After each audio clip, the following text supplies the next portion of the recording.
Eestimaa asub põnevas kohas. Põhjast ja läänest uhub randa Läänemeri. Läänemeri on küll väike võrreldes ookeaniga, kuid tema mõju ümbritsevale loodusele ja ka inimesele on suur.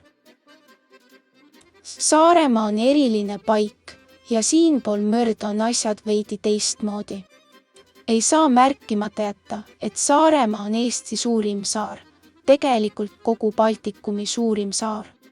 Siin on kõige rohkem päikesepaistelisi päevi aastas ja kõneletakse veidi teistmoodi öö ja öö kõlavad sarnasel. See on koht, kus on viikingite jäljed ja paikneb Euroopa naba.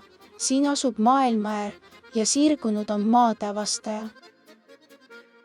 Peipsi järv on Venemaa piiril asuv Eesti suurim järv, mis on oma suuruselt 3555 ruutkilomeetrit, 4. järv Euroopas.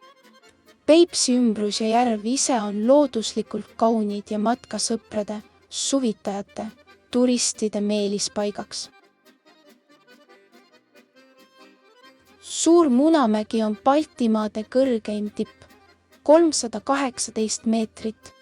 See on märgiline paik Lõuna-Eesti südames, mille tipus olevast tornist avanevad hingematvad vaated kuni 70 kilomeetri kaugusele.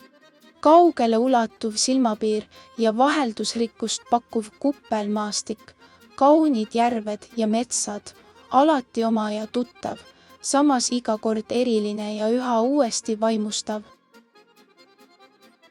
Võhandu on pikim 162 kilomeetrit ja põnevaim kanuumatka jõgi Eestis. Looduslikult jaguneb 8 osaks, ülevalpool Võrut Pühajõeks ja allpool Võhandub. Eri raskusastmega jõelõigud sobivad kanuumatkaks nii looduse sõbrale kui põnevuse otsijale.